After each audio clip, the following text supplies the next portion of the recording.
Ma'am बच्चा तो नहीं चाहिए, गलती से हो गया, प्लीज इस बार आप कुछ बता दो, बस आगे से कभी ऐसी गलती नहीं होगी, प्लीज मैम हेल्प करो। ऐसा कहते हुए ऑलमोस्ट एवरी डे या एवरी सेकेंड डे कपल मेरे पास ओपीडी में जरूर आता है कि मैम गलती हो गई, अगली बार नहीं होगी। और इसमें से अराउंड 40-50% लोग दोबारा आ जाते हैं 3 से 6 महीने में कि गलती दोबारा हो गई मैडम।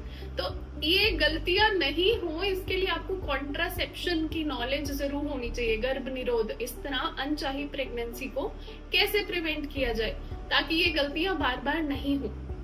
इसलिए इस वीडियो में हम इसी चीज के बारे में डिटेल्स में बात करेंगे कि अनचाहे गर्भ यानी अनवांटेड प्रेगनेंसी को कैसे प्रिवेंट किया जाए, आपके पास क्या क्या कॉन्ट्रासेप्टिव ऑप्शंस होते हैं, किस कपल के लिए कौन सा तरीका बेस्ट है, अगर आप लैक्टेटिंग मदर है, दूध पिला रही है तो आपको कौन सा तरीका नहीं यूज करना चाहिए, कौन सा बेस्ट है, किसका फेलियर रेट कितना है, ये सारी चीजें डिस्कस करेंगे। एंड में मैं आपको बताऊंगी किस कपल के लिए कौन सा मेथड बेस्ट सूटेड होता है, इसलिए वीडियो में एंड तक जरूर बने रहना। मुझे पता है आप लोग में से भी बहुत सारे लोग ये गलती कर रहे होंगे कि मैम गलती हो गई, अब आगे से नहीं होगा।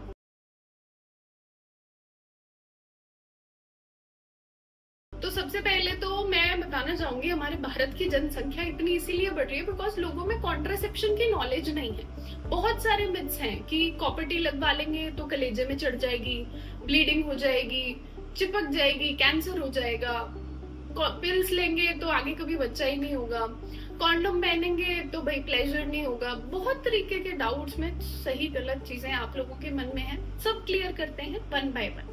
सबसे पहले मैं आपको बताऊंगी हमारे पास एक नहीं, दो नहीं, 6 तरीके हैं, 6 तरह के कॉन्ट्रासेप्टिव मेथड्स हैं हमारे पास।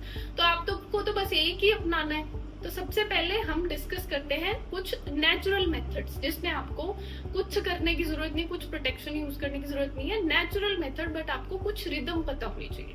नेचुरल मेथड में 2 आते हैं, पहला है कैलेंडर मेथड और दूसरा है हमारा pull out method, pull out game modern लोग कहते हैं। तो सबसे पहले कैलेंडर मेथड को समझते हैं। देखो कैलेंडर मेथड में एक फीमेल के जो सबसे ज्यादा फर्टाइल दिन होते हैं, यानी जिन दिनों में कंसीव करने के चांस सबसे ज्यादा होते हैं, आपको वो पता होने चाहिए। उन दिनों में आप इंटरकोर्स करना अवॉइड करें, उससे पहले या बाद में कर सकते हैं। एनी हाउ ये एक अच्छा तरीका है बट इसमें थोड़ा नुकसान भी है। आइए देखते क्या है। सबसे पहले फर्टाइल सबसे वो दिन कैसे हम पता करेंगे।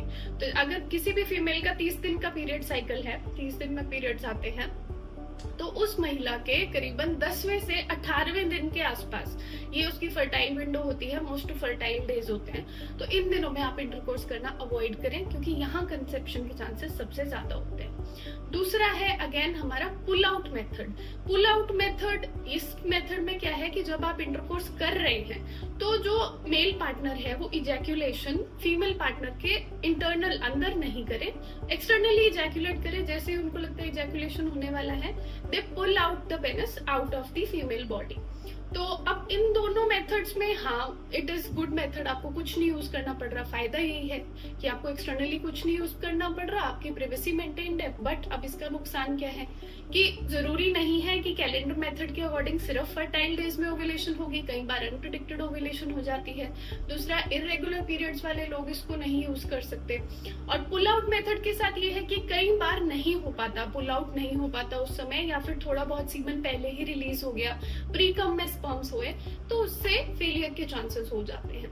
बट अगर आपकी साइकिल्स रेगुलर हैं तो आप थोड़ा इसको कंसिडर कर सकते हैं। दूसरा मेथड है बैरियर मेथड। बैरियर यानी हमने क्या किया, मेल स्पर्म और फीमेल ओवम के बीच में एक बैरियर लगा दिया, एक ये लगा लो रुकावट लगा दी। मेल कॉन्डम्स भी आते हैं, फीमेल कॉन्डम्स भी आते हैं, तो दोनों पार्टनर्स ही ये बैरियर कॉन्ट्रासेप्टिव ड्यूरिंग इंटरकोर्स आप यूज कर सकते हैं।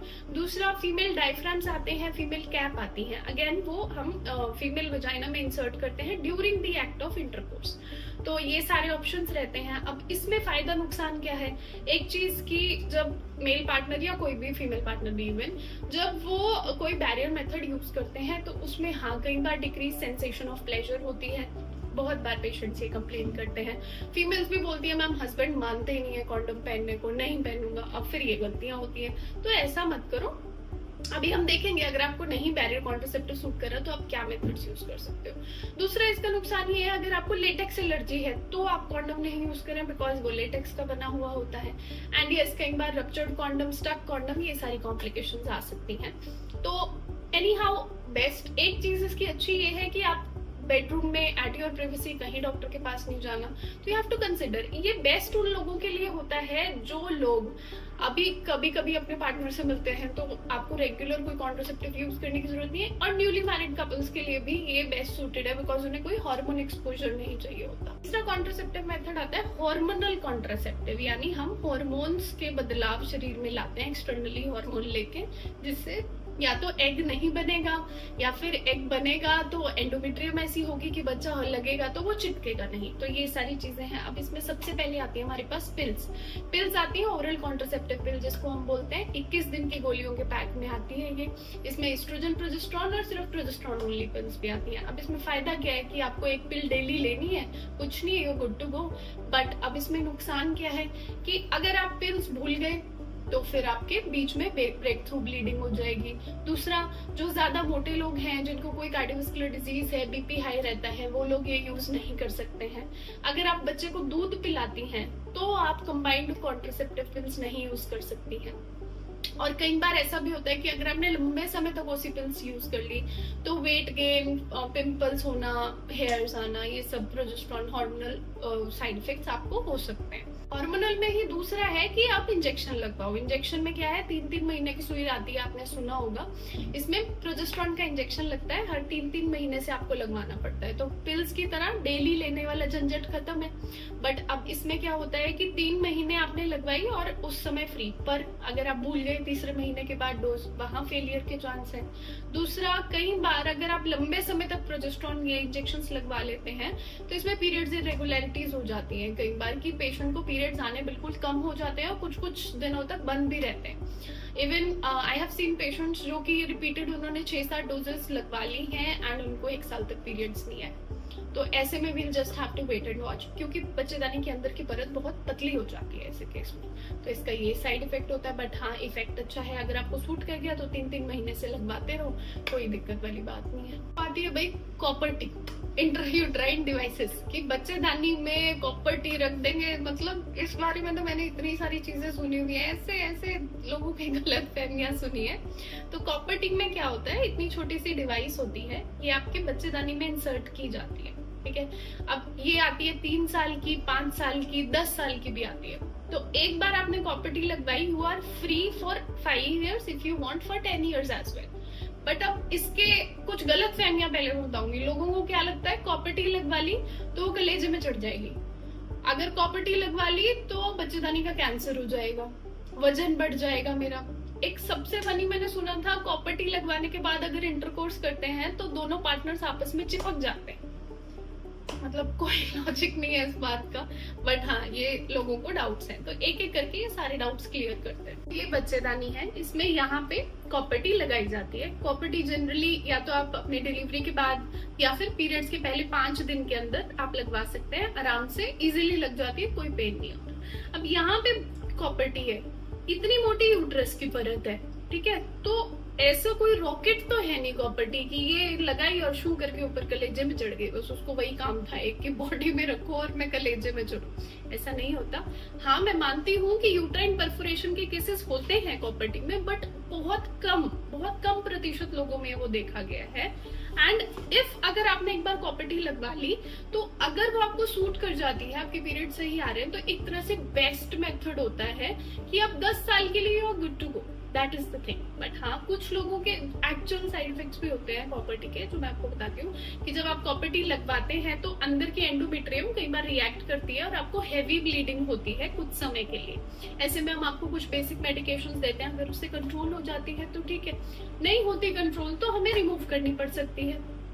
कॉपर टी का रिमूवल बिल्कुल आराम से पेनलेस प्रोसीजर है, 2 से 3 सेकंड का होता है, वो हम पकड़ के थ्रेड निकाल देते हैं। अच्छा, कुछ और साइड इफेक्ट्स कॉपर-टी के होते हैं कि कई बार पेशेंट को इन्फेक्शन हो सकता है। तो अगर आपको रिपीटेड वाइट डिस्चार्ज हो रहा है, आपको बहुत ज्यादा हेवी ब्लीडिंग हो रही है पीरियड्स में, आपको रिपीटेड पेन लोअर एब्डोमेन रह रहा है कॉपर-टी इंसर्शन के बाद, तो ऐसे में आप निकलवा सकते हैं। और अगर आपको ऐसा कुछ नहीं हो रहा, पीरियड्स रेगुलर आ रहे हैं, you are enjoying your intimate life, तो गुड टू गो, 10 साल के लिए फ्री। कुछ पेशेंट ऐसे भी होते हैं कि मैम बच्चेदानी में सुई नहीं इतना नहीं हमको चाहिए, कहीं और नहीं लगती सुई, ऐसी कोई लंबे समय की भी सुई हो और कहीं और लगे शरीर में, अंदर नहीं डालनी पड़े, तो इस तरह के आते हैं इम्प्लांट्स, हार्मोनल इम्प्लांट्स आते हैं। छोटी सी नीडल होती है, कॉपर-टी से भी छोटी, यहाँ आपके बाजू में नीचे स्किन के नीचे सबक्यूटेनियसली लगाई जाती है वो, और वो 1 साल 3 साल 5 साल इस तरह से आती है, तो आप वो भी कंसिडर कर सकते हो। मतलब अगर आपको इंटरनली कुछ नहीं लगवाना है, एनी हाउ इसमें परफोरेशन का चांस, कलेजे में चढ़ने का चांस, ये सब नहीं होते, बट ये हार्मोनल है तो वही पीरियड इरेगुलरिटीज कई बार कर सकती है। तो obviously you have to decide कि आपको क्या इफेक्ट लेना है, क्या साइड इफेक्ट लेना है। उसके बाद आता है हमारा परमानेंट मेथड, जो कि होता है हमारा नसबंदी। अब इसमें फीमेल पार्टनर भी करा सकते हैं जिसे हम ट्यूबेक्टमी बोलते हैं, मेल पार्टनर भी करा सकते हैं जिसे हम वसेक्टमी बोलते हैं। इसके बारे में भी बहुत सारी धारणा है कि मैडम एक बार ऑपरेशन करा लिया तो 6 महीने का रेस्ट करना पड़ेगा, क्या रिलेशन कितने दिन बाद बना सकते हैं, और भार वजन नहीं उठाएंगे मेरे तो काम ही नहीं चलेगा, इस तरह के भी डाउट्स रहते हैं। तो ये सारे डाउट्स मैं क्लियर करती हूँ। देखो, नसबंदी आप या तो जस्ट आफ्टर डिलीवरी करा सकते हो, पहले 48 घंटे के अंदर, नहीं तो अगर सिजेरियन है तो साथ के साथ करा सकते हो।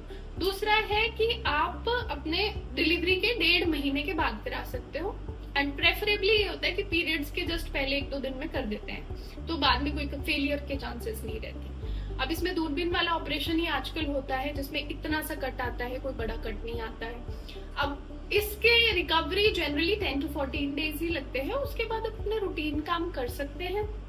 आफ्टर 2 to 3 वीक्स आप इंटरकोर्स भी कर सकते हैं, there is no contraindication to that. And male जो वेसेक्टमी है जिसमें हम पुरुष नसबंदी जो होती है, उसमें तो you are discharge even both in both the operation, you are discharge the same day, and आप नेक्स्ट डे से अपना नॉर्मल काम रिज्यूम कर सकते हैं। तो कोई परहेज, कोई ज्यादा भार वजन के काम, इसका कोई आपको रोल नहीं होता है। अब बात कर लेते हैं आइडियल तरीका। अब सारे तरीके आपको पता चल गए हैं कि भाई ये तरीके हैं, कितने कितने कैसे कैसे लगता है, मैंने सारे साइड इफेक्ट्स सब कुछ कवर करने की कोशिश करी है। आइडियल तरीका मैं बताती हूँ। देखो, सबसे पहली चीज, अगर तो आप ऐसे कपल हैं जो कुछ दूर रहते हैं, कुछ समय बाद मिलते हैं, आपको रेगुलर कॉन्ट्रासेप्शन की जरूरत नहीं है, तो आप या तो कैलेंडर मेथड के अकॉर्डिंग प्लान करो, और नहीं तो आप बैरियर कॉन्ट्रासेप्टिव यूज करो, वो बेस्ट रहेगा।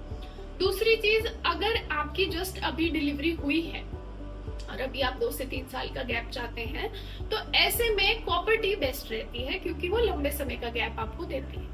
अगर आप चाहते हैं कि मैं बच्चेदानी में कुछ नहीं लगवाना चाहती, तो आप इम्प्लांट लगवा सकते हैं जो हाथ में लगता है। एक चीज ध्यान रखनी है कि जब आप दूध पिला रही हैं, तो उस समय पे ओरल कॉन्ट्रासेप्टिव पिल्स, जो हमारी कंबाइंड डोसी पिल्स होती है, जो 21 दिन की लेते हैं आप गर्भ निरोध की गोली, वो आपको नहीं लेनी है, ठीक है, ये ध्यान रखना है। एस्ट्रोजन प्रोजेस्टेरोन वाली पिल्स नहीं लेनी, बच्चे के दूध की क्वालिटी पे असर करती है, और पोस्टपार्टम और भी कॉम्प्लिकेशन एसोसिएटेड होते हैं।